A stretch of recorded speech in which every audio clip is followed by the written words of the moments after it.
Hi friends, ಈ ವಿಡಿಯೋದಲ್ಲಿ ನಾನು ಸಿಂಪಲ್ ಆಗಿ ಮಶ್ರೂಮ್ ಕರಿ ರೆಸಿಪಿ ಯಾವ ರೀತಿ ಪ್ರಿಪೇರ್ ಮಾಡ್ಕೋಬೇಕು ಅನ್ನೋದನ್ನು ನಿಮ್ಮ ಜೊತೆ ಶೇರ್ ಮಾಡ್ತಾ ಇದ್ದೀನಿ. Welcome to Dhanyesh channel. ಇದಕ್ಕೋಸ್ಕರ ನಾನು 2 ಪ್ಯಾಕೆಟಷ್ಟು ಮಶ್ರೂಮ್ನ ತಗೊಂಡಿದ್ದೀನಿ. ಈಗ ಅದನ್ನು 2 ಪೀಸಾಗಿ ಕಟ್ ಮಾಡಿ ವಾಶ್ ಮಾಡ್ಕೊತಾ ಇದ್ದೀನಿ. ಎಲ್ಲನೂ ಕೂಡ ವಾಶ್ ಮಾಡಿಕೊಂಡು ರೆಡಿ ಮಾಡಿ ಇಟ್ಕೊಂಡಿದ್ದೀನಿ. ನಂತರ ಸ್ಟವ್ ಆನ್ ಮಾಡಿ ಪ್ಯಾನ್ ಇಟ್ಟು ಆಯಿಲ್ 2 ಟೇಬಲ್ ಸ್ಪೂನ್ ಆ್ಯಡ್ ಮಾಡ್ಕೊಂಡಿದ್ದೀನಿ. ನಂತರ ಸಾಸಿವೆನ ಆ್ಯಡ್ ಮಾಡ್ಕೊಂಡಿದ್ದೀನಿ. ಇದು ಚಪಾತಿ ರೈಸ್ ಜೊತೆ ಮುದ್ದೆ ಜೊತೆ ಕೂಡ ತುಂಬಾ ಚೆನ್ನಾಗಿರುತ್ತೆ ಫ್ರೆಂಡ್ಸ್. ನಂತರ ಕರಿಬೇವನ್ನ ಆ್ಯಡ್ ಮಾಡ್ಕೊಂಡಿದ್ದೀನಿ. ಹಸಿಮೆಣಸಿನಕಾಯಿನ 7ರಿಂದ 8 ಆ್ಯಡ್ ಮಾಡ್ಕೊತಾ ಇದ್ದೀನಿ. ನಂತರ ಸಣ್ಣದಾಗಿ ಕಟ್ ಮಾಡ್ಕೊಂಡಿರೋಂಥ ಈರುಳ್ಳಿನ 2 ಆ್ಯಡ್ ಮಾಡ್ಕೊಂಡಿದ್ದೀನಿ. ಎಲ್ಲನೂ ಕೂಡ ಚೆನ್ನಾಗಿ ಮಿಕ್ಸ್ ಮಾಡ್ಕೋಬೇಕು.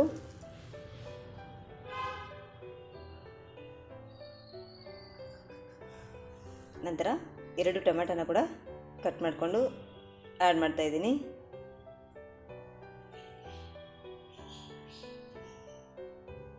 ನೋಡಿ, ನೀರಲ್ಲಿ ನೆನೆಸಿಟ್ಟಿದ್ದೀನಿ ಮಶ್ರೂಮ್ನ. ನಂತರ ರುಚಿಗೆ ತಕ್ಕಷ್ಟು ಉಪ್ಪನ್ನು ಆ್ಯಡ್ ಮಾಡ್ಕೋಬೇಕು.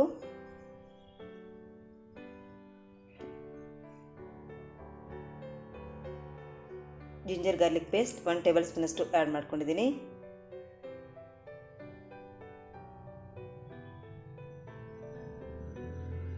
ಅರಿಶಿನ ಪುಡಿ 1/4 ಟೀ ಸ್ಪೂನ್.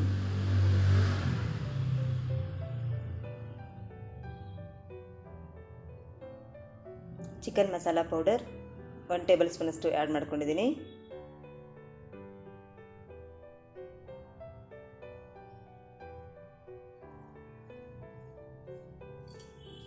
ಧನಿಯಾ ಪೌಡರ್ 1 ಟೇಬಲ್ ಸ್ಪೂನಷ್ಟು ಆ್ಯಡ್ ಮಾಡ್ಕೊಂಡಿದ್ದೀನಿ.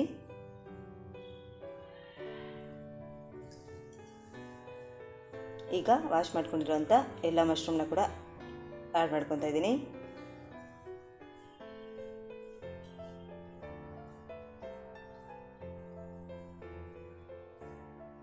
ತುಂಬಾ ಸಿಂಪಲ್ಲಾಗಿ ಮಾಡ್ಕೋಬೋದು ಫ್ರೆಂಡ್ಸ್ ಈ ಒಂದು ರೆಸಿಪಿ.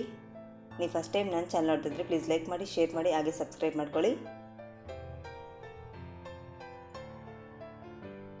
ನೋಡಿ, ಎಲ್ಲನೂ ಕೂಡ ಚೆನ್ನಾಗಿ ಮಿಕ್ಸ್ ಮಾಡ್ಕೋಬೇಕು.